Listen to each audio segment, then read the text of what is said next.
Now, the rest of the story.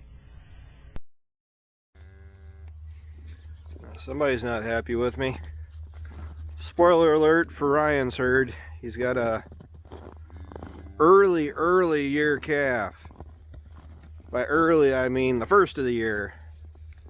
And, you know, today isn't the first, but came out and checked on him because it's a very mild 1 degree out right now, and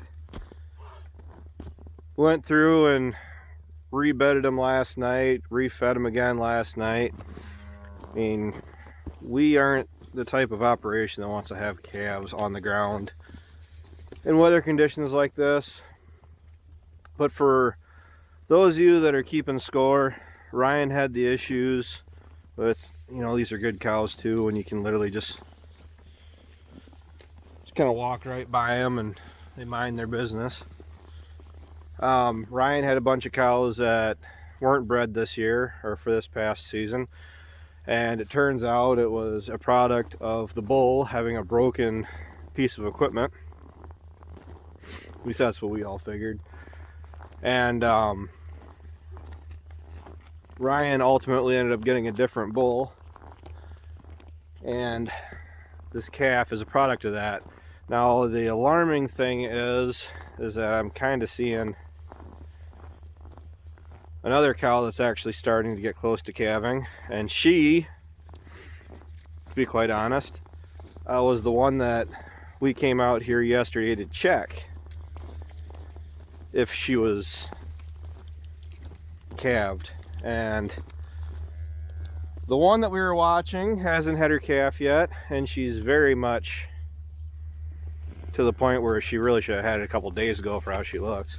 And a cow that we weren't watching, I guess I should probably show you the calf, huh? Ultimately ended up having a calf, and she's got a little bit of an attitude. I mean, that's her. Yellow means she wasn't bred this spring.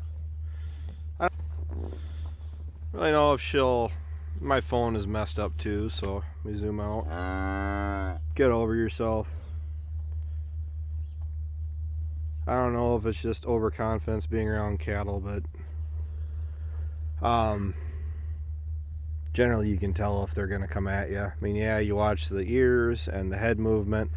When you're working with cattle, Ryan's video when we were sorting cows, or the cows and calves and all that off, Ryan and I, the one time where I think it was where it showed it where we jumped, we're both like, whoa! It's like, as you could clearly tell from the stance of the, was it a steer or a cow or a heifer, you just tell body language that they were going to come back at us, and it ultimately did. Junior here is doing all right. When we left yesterday, we just put this fodder bale in last night, so it was all fluffed up and looked nice, and I did originally have them back up in there, but of course, you know, they're animals and they move, and I checked her ears, make sure her ears weren't froze, and overall she's doing pretty good. I mean, what's really saving us is the fact that we don't have much for wind, and he's shivering a little bit, but heck, I think everybody's shivering just a little bit. But tomorrow's going to be a busy day because I actually got to move my hay wagon down to where I can haul a bunch of hay of actual feed back up from the valley.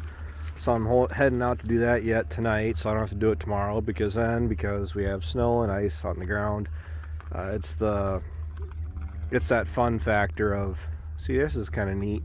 You don't get this, we haven't been getting this here lately, where this is Ryan's calf crop from last year, and they actually came running up when they heard me pull in. They do have water, and they're actually on full feed. You can see the blue feeder down there. A little mismatched size wise. That also kind of goes back to the bull issue for the time frame that the bull was actually in. They should have been a lot closer, and they are, but you got those couple sporadic ones. You can definitely tell they were later, and I can't feel my hands, so I gotta head back to the truck. So yes, yellow tag means second chance at life, I guess, because this time around, if we go through and preg check them here whenever we get to it, you know, sooner than later, if they're not bred 2 years in a row, they get sent their papers, which is really just me saying that they're getting wheels put underneath them and end up at your local fast food restaurant. So the fact that those calves are of Ryan's are as mellow as they are, I mean, they're not going to let you go up and pet them, but to where we're not bucket feeding them and they still kind of come up and they're curious like that, I mean, they're not crazy wild. In that lot down there, we've had some pretty wild ones before where we had to get them up to either run them through the chute or sort them out or sell them, whatever we end up doing. And it took nothing less than 2 4-wheelers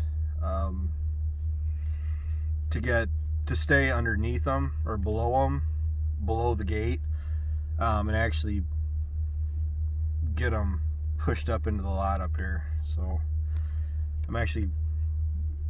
it's kind of a relief seeing tame calves, tame cows. She doesn't like me around her calf, which isn't the end of the world. It's not a bad thing, but it's the cows that charge you. The fresh cows, like her, where she just had a calf and she charges you when you climb the gate to get into the lot, or where she has a problem with you even being in the lot when you have no interest in dealing with her or the calf. You're not even there to do anything regarding them, or if you're going to check the water, and she just gets stupid. We had one of those, it's been a while now. I say she's licking him, she's checking him over.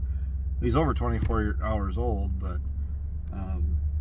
we had one of those where it actually got Dad cornered on the end of the barn here, and she knocked him around pretty good, which she was also not there 6 months later once we got them all sorted out and decided who gets to go where, you know.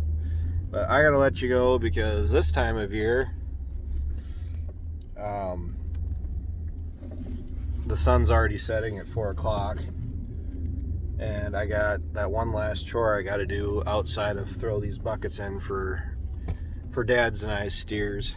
So we got these guys in the other day, a while back. All the cattle and calves are where they need to be, and we got them going. If you can see them back there through the dirty truck window, we got them started on buckets. I'm started with 2. I'm up to 3, and I'm just gradually going to add a bucket every few days, several days, wherever I feel comfortable with. They're used to having that much grain available to them at that point in time, and we're going to get them up to full feed where we can just dump them in, or dump the grain or our mix into the stuffer, and they'll have access to their grain as much as they want whenever they want, and it's a lot simpler for us too. So thanks for watching, thanks for tuning in. Take care, take it easy, keep in touch. I'll talk to you guys later.